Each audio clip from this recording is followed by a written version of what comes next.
골로새서 2장 6절 7절입니다.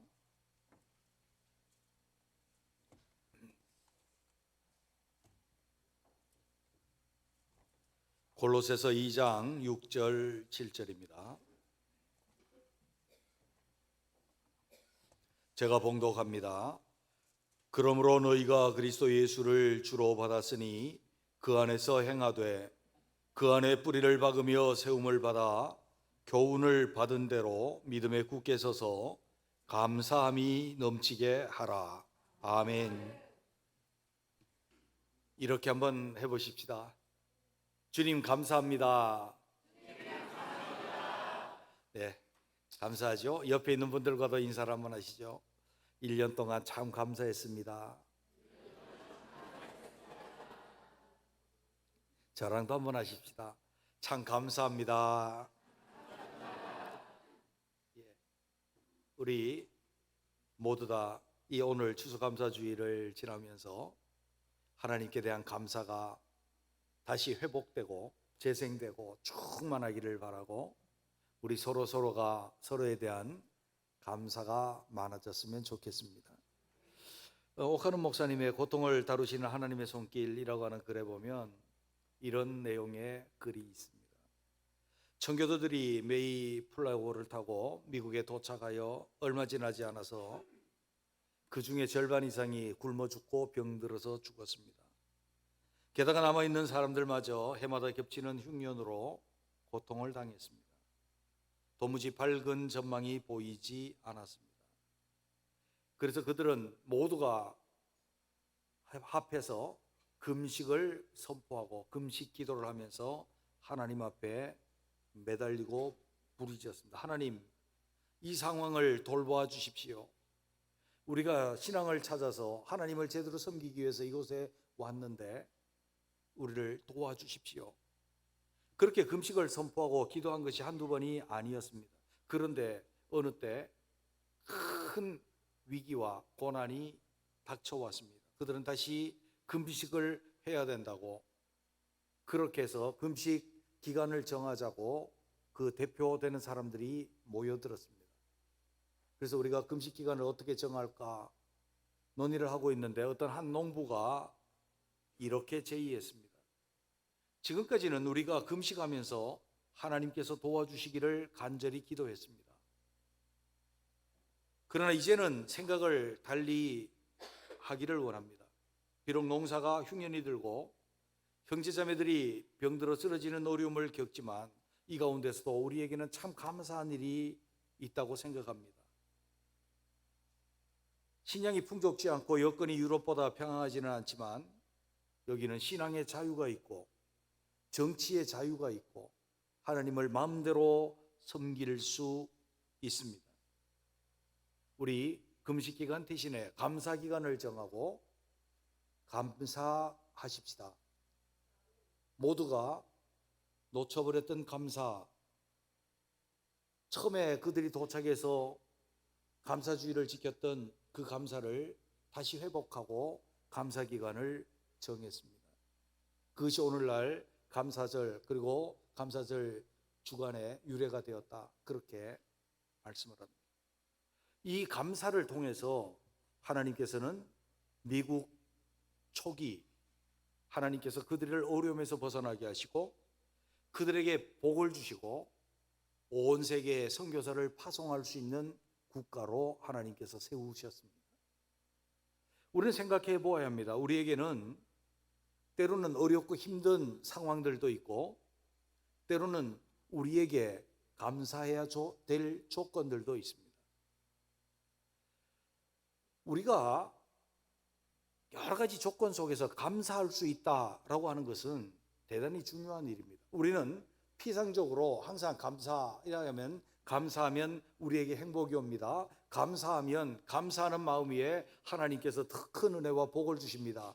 우리는 피상적으로 거기 붙잡고 있는데 오늘은 좀 더 깊이 생각했으면 좋겠습니다. 감사는 우리의 신앙에 있어서 대단히 중요한 하나님과의 관계적 원리임을 우리는 알게 됩니다. 우리는 이 추수감사절을 지나면서 우리 속에 근본적인 감사가 있고 이 감사가 충만하고 얕은 감사가 아니라 우리 깊은 곳에서부터 하나님과 관계적 태도에서 감사가 끊이지 아니하고 항상 지탱되어질 수 있는 그런 하나님께 합당한 그리스도인들 되시기를 주님의 이름으로 축원합니다. 우리가 먼저 볼 것은, 우리가 감사하지 않았던 것은 인간이 하나님께 대한 잘못된 관계적 태도로 타락하게 된 원인이었다라고 하는 것을 우리는 깨달아야 됩니다. 로마서 1장 21절에 있는 말씀을 보면 하나님을 알되 하나님을 영화롭게도 하지 아니하며 감사하지도 아니하고 오히려 그 생각이 허망하여지며 미련한 마음이 어두워졌나니. 아멘.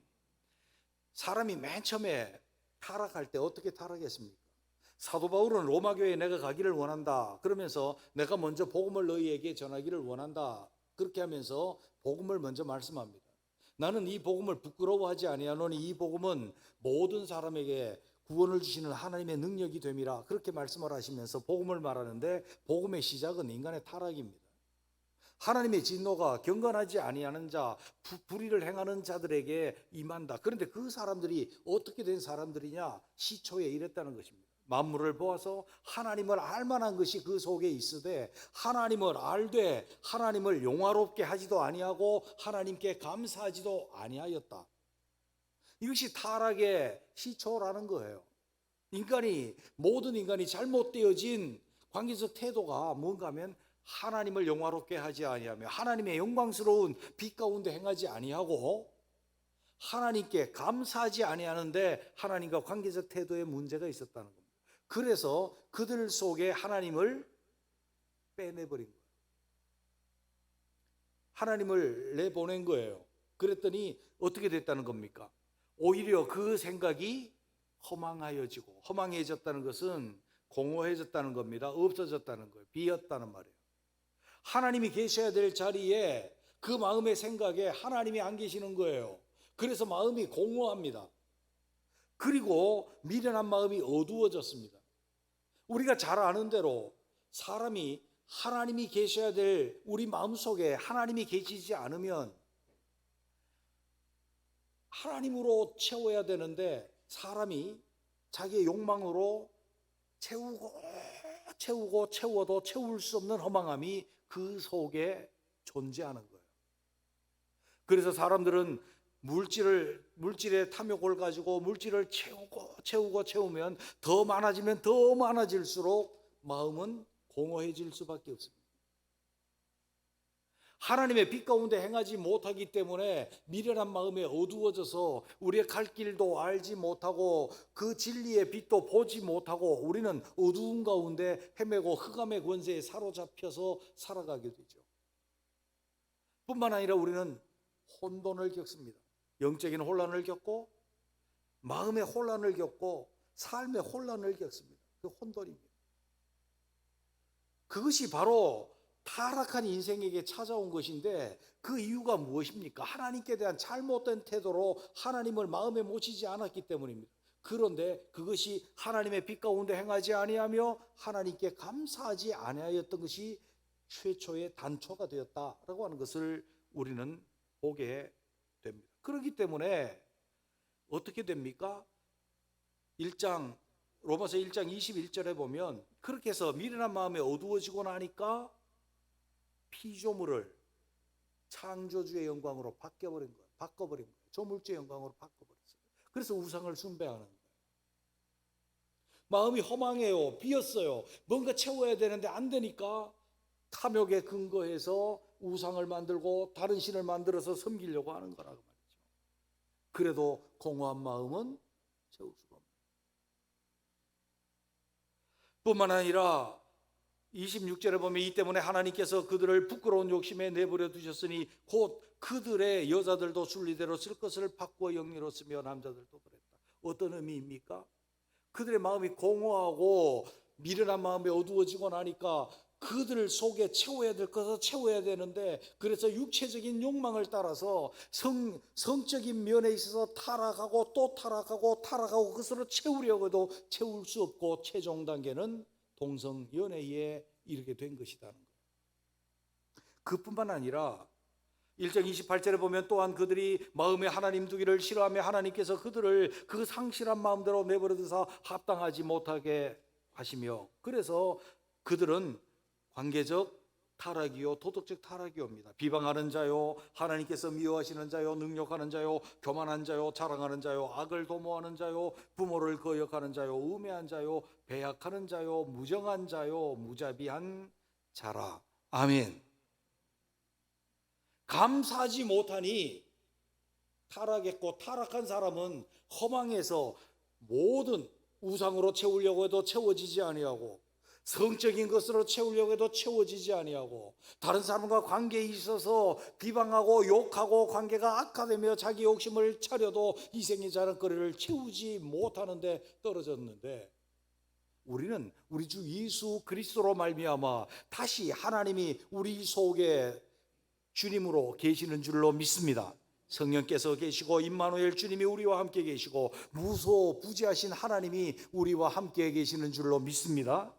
그렇다고 한다면 우리는 하나님이 우리와 함께 계신 하나님 때문에, 하나님이 우리에게 행하신 일들 때문에 감사함으로 영혼의 어두움이 물러가고 공허함이 물러가고, 공허함 대신에 충만함이, 어두움 대신에 주님의 빛이 환하게 비칠 수 있는 우리 모두가 되시기를 주님의 이름으로 축원합니다. 감사는 우리를 허망하게 합니다. 감사하지 못함은 허망하게 합니다. 감사하지 못함은 우리로 하여금 어둡게 만듭니다. 감사하지 못함은 우리로 혼돈스럽게 만듭니다. 감사하면 충만합니다. 감사하면 영광빛 가운데 행하게 합니다. 감사하면 진리 가운데 행하게 하실 줄로 믿습니다. 두 번째로 우리가 볼 수 있는 것은, 우리가 예수 그리스도를 주로 받으며 하나님과 관계가 회복되게 하셨습니다. 6절에 있는 말씀을 보시죠. 그러므로 너희가 그리스도 예수를 주로 받았으니. 보십시오. 여러분은 다 예수 그리스도를 주로 받으신 줄로 믿습니다. 그래서 우리 모두의 주는 예수님입니다. 예수님입니다. 자, 여기 받았다는 의미를 한번 생각해 볼까요? 우리 결혼할 때 그러죠. 신부 누구누구는 신랑 누구누구를 남편으로 받겠느냐? 물어보죠. Yes, I do. 받는다는 거예요. 받으면 그때서부터 이 사람이 내 남편이 되는 거예요. 신랑 누구누구는 신부 누구누구를 아내로 받겠느냐? 예. 그러면 아내로 받아서 결혼이 되는 거예요. 그러면 그때서부터 남편이 되고 아내가 되는 거예요. 예수 그리스도를 주로 받겠느냐? 예. 그러면 그때서부터 예수님은 내 주님인 거예요. 왜 주님이 되셨습니까? 나를 위해서 십자가에서 죽으시며 나의 모든 죄를 사하시고 하나님과 원수된 것을 소멸하시고 우리로 하나님과 관계가 회복되게 하신 주님의 십자가를 내가 믿음으로 예수 그리스도를 내가 주로 받았습니다. 이제부터 내가 예수님이 나의 주님입니다. 예수 그리스도 안에서 하나님은 우리의 아버지가 되신 것입니다. 할렐루야. 이게 얼마나 중요한 사실인지 우리 너무나도 잘 압니다. 그런데 우리는 자꾸 이 관계적인 것을 빼버리고 생각하려고 하는 거예요. 내가 예수 믿는다, 내 죄 사함 받았다, 나는 천국 간다. 뭐가 빠졌습니까? 하나님과 관계가 다 빠져버린 거예요. 하나님과 관계가 다 빠져버린 거예요. 모든 언약은 지난번에 언약론을 통해서 우리가 보았듯이 언약이라고 하는 것은 관계적인 것이라고 그랬죠. 왕이신 하나님과 우리와의 관계. 그래서 하나님은 우리 하나님 되시고 나는 그의 백성이 되며, 우리는 하나님 아버지께서 내 아버지가, 예수 그리스도 안에서 하나님이 내 아버지가 되시고 내가 그의 아들이 되어서 하늘나라를 상속할 수 있다는 것이요. 하나님은 나를 지극히나만 사랑하시는 내 남편이며 나는 그의 아내라는 것이요. 이게 관계적인 언어예요. 예수 그리스도를 주로 받았다라고 하는 것은 이제부터 예수님이 나와 내 주님이 되셨다는 관계적인 언어인 거예요. 그래서 우리는 관계적 태도가 잘못돼서 타락했던 우리들은 관계를 회복했기 때문에 다시 하나님 앞에 감사할 수 있는 우리가 되어야 할 줄로 믿습니다. 그래서 우리 감사는요, 뭘 해주셔서 감사합니다, 이것 주셔서 감사합니다, 당연하죠. 그런데 그보다 더 근본적인 감사는 뭔가 하면 하나님이 내 하나님이신 것 감사합니다. 예수님이 내 주님이신 것 감사합니다. 성령님이 내 성령 하나님이신 것 감사합니다. 할렐루야. 저는 가끔가다 기도하다가요, 이런, 하나님 아버지 감사합니다. 그러다 갑자기 떠오르는 거예요. 내 아버지 만왕의 왕이시고 만주해 주시고 천지를 창조하신 하나님, 그 하나님이 내 아버지라는 게요, 얼마나 감사한지. 그것만 가지고 한 타임의 기도를 할 수 있고 너무 감사한 거예요. 우리가 예수를 주로 받았으니 주님과 관계가 회복되는 것으로 말미암아 하나님 앞에 감사할 수 있는 우리 모두가 되시기를 주님의 이름으로 축원합니다. 세 번째로 우리가 볼 것은 우리의 믿음의 최종 단계는 감사하는 것이라는 거예요. 자, 6절과 7절을 다시 봅니다. 그러므로 너희가 그리스도 예수를 주로 받았으니 그 안에서 행하되 그 안에 뿌리를 박으며 세움을 받아 교훈을 받은 대로 믿음에 굳게 서서 감사함이 넘치게 하라. 아멘. 우리가 주 예수를, 주님을, 그리스도를 내 주님으로 받았습니다. 받았으면 그 안에서, 그의 권위하에서, 그의 다스림 안에서 뿌리를 받고 세움을 받습니다. 이건 든든하게 섰다는 거예요.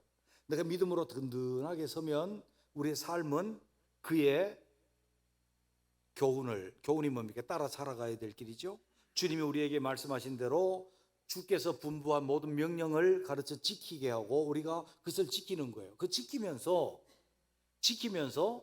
최종 단계가 뭔가 하면 감사함이 넘치는 겁니다.